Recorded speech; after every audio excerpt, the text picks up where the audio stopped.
ഈ കാര്യങ്ങൾ അന്വേഷിക്കാൻ വേണ്ടി വക്കീലിനെ അകത്ത് വിട്ടില്ല. പിന്നീട് എനിക്കൊന്നും ഉള്ളിൽ കയറിയിട്ട് അന്വേഷണത്തിലൊന്നും ഞങ്ങൾ ഇടപെടുന്നില്ല.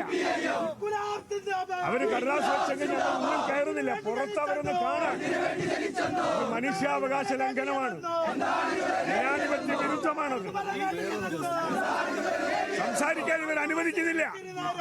സംസാരിക്കാൻ ഇവരവരോട് പറയാൻ പോലും തയ്യാറല്ല.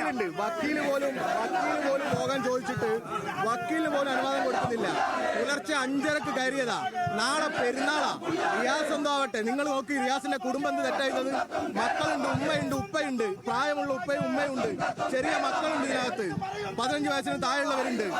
രാവിലെ 5:30 തുടങ്ങിയിട്ട് ഒരു വക്കീലിന് പോലും വക്കീല് രാവിലെ ഇവിടെ നിൽക്കുക ആള് ഒന്ന് കയറാൻ ചോദിച്ചിട്ട് അതിന് പോലും അനുവാദം കൊടുക്കുന്നില്ല. ഇത് എവിടുത്തെ ഈടിയ? ഇതിപ്പോ കേരളത്തിലെ പോലീസാണ് തടസ്സം. ഈ പോലീസ് ഈടിയെ കാണാൻ ആക്സസിൽ നിൽക്കുന്ന പോലീസിന് തയ്യാറാണ്ടേ? ഈ ചെന്നിത്തലയുടെ പോലീസ് തോന്നിയ പോലെ തടയല്ലേ ഇവിടെ? ഒരു ഉത്തരവാദിത്തപ്പെട്ട പോലീസുകാർ പോലും ഇല്ല ഇവിടെ. ഞങ്ങൾ ഇത് മറികടന്ന് അകത്ത് പോയാൽ നിയമത്തെ വെല്ലുവിളിച്ചു എന്ന് വരും. ഞങ്ങൾ അതുകൊണ്ട് ഞങ്ങളുടെ പാർട്ടി നേതൃത്വത്തിന്റെ നിർദ്ദേശമുള്ളത് കൊണ്ട് മാത്രമാണ് ഞങ്ങൾ അകത്ത് കയറാത്തത്.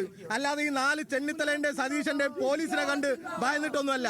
ന്യായമായും നിയമസഹായം ഏത് സമയത്തും ആർക്കും കൊടുക്കാവുന്നതാണ്. പുലർച്ചെ 5:30 ഇവിടെ കയറിയതായി പോലീസ്. നാളെ ഈ വീട്ടിലുള്ളവർക്ക് പെരുന്നാളില്ലേ? ഇവിടെ കുട്ടികളില്ലേ? സ്ത്രീകൾ, പ്രായമുള്ള അമ്മയും പ്രായമുള്ള അച്ഛനും അവിടെ ഉള്ളത്. അവരെ കാണാൻ ഈ വക്കീലിനെങ്കിലും അകത്ത് കയറാൻ ഒന്ന് സംസാരിക്കാനുള്ള അനുവാദം കൊടുക്കണ്ടേ? മണി മുതൽ ഇവിടെ നിൽക്കുന്നുണ്ട്. ഒരു നിയമസഹായം കൊടുക്കാൻ വേണ്ടി പോലീസ് അനുവദിക്കുന്നില്ല. 15 വയസ്സിന് താഴെയുള്ള കുട്ടികൾ ഇതിനകത്തുണ്ട്. 5:30 മണി മുതൽ തുടങ്ങിയ റെയ്ഡാണ്. ഒരു കക്ഷിനെ പോലും പുറത്തു വിടുന്നില്ല. അവർക്ക് ഭക്ഷണം കഴിക്കണ്ടേ? അവർക്ക് നിയമപരമായിട്ടുള്ള അവകാശങ്ങളില്ലേ? തൂക്കി കൊല്ലാൻ വിധിക്കുന്നവർ. ഇപ്പൊ ഇവര് പറയുന്നത് ചെന്നിത്തലയുടെ ഒരു സ്റ്റേറ്റ്മെന്റ് കണ്ടു ഈ കേരള ഗവൺമെന്റിനൊക്കെ ഞങ്ങൾ അറിഞ്ഞിട്ടില്ല എന്ന്. ഇവിടെ നിൽക്കുന്നത് ഒരു SI ആ. എന്നാ അയാൾ പോയി ചോദിക്കണ്ട അങ്ങോട്ട്? ഒരു മാന്യത ഉണ്ടെങ്കിൽ ആരാ എന്താ എന്നില്ല. ഈ കേരളത്തിലെ പോലീസിന് നാഥനില്ലേ? ഇതിന് ഉത്തരവാദിത്തപ്പെട്ടവരില്ലേ? Very planned. ഇത് ഇവരും ഈ സതീശനും ഈ മോഡിയും തമ്മിലുള്ള പ്ലാൻ ആണെന്നുള്ളത് ആർക്കറിയാത്തത്? ഇപ്പോ എന്തിനാ ഈ പോലീസ് ഉടക്കുന്നത്? അങ്ങനെയാണെങ്കിൽ പോലീസ് എന്തിനാ തടയുന്നത്? ഈ പോലീസിന്റെ ശുദ്ധ തോന്നിയാസല്ലേ ഇവിടെ കാണുന്നത്? ചോദിക്കുമ്പോ ഒരു ഉത്തരവാദിത്തപ്പെട്ട പോലീസ് പോലും ഇല്ല ഇവിടെ നിന്ന്. ഏതോ ഒരു SI ഇരുന്നിട്ട് പറയാം ഞാനൊന്നും അറിയില്ല, എന്നിട്ട് ഇങ്ങനെ ഇടിവട്ടി പോലെ നിൽക്കുക. ഓൻ എന്തെങ്കിലും മിണ്ടണ്ടേ? എന്നാ ഈ പോലീസ് അകത്ത് കയറി ചോദിക്കണ്ടേ?